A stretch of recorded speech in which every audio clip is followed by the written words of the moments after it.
How to stabilize video in VN Video Editor app.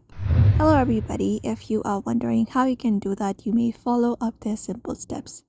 So open up the VN Video Editor application, and then once you open up the application, the next step you need to follow up is you need to go ahead and select up a video, important video that you would like to edit. So just go ahead and tap on plus icon, or you can go ahead and select up a project that is unedited. For example, I have selected this video right here. So if you're looking for a direct stabilizing feature in this VN Video Editor application, unfortunately we do not have it, but we can follow up these simple steps in order to kind of stabilize it. So from the given options, once you select the video, look for the option called speed.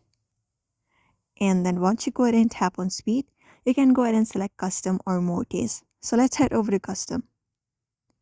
Once you head over to custom, we have this option right here.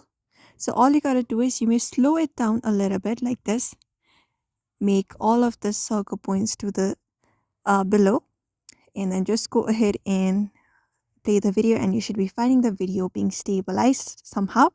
So just go ahead and place on right, and once that is done, you can import the video into gallery, and you should be finding a kind of stabilized video into device. So that's it for now. You may follow this method in order to stabilize video in VN Video Editor app. So I hope this video was helpful. Give it a thumbs up and subscribe for more tips and tutorials, and we will see you on the next one.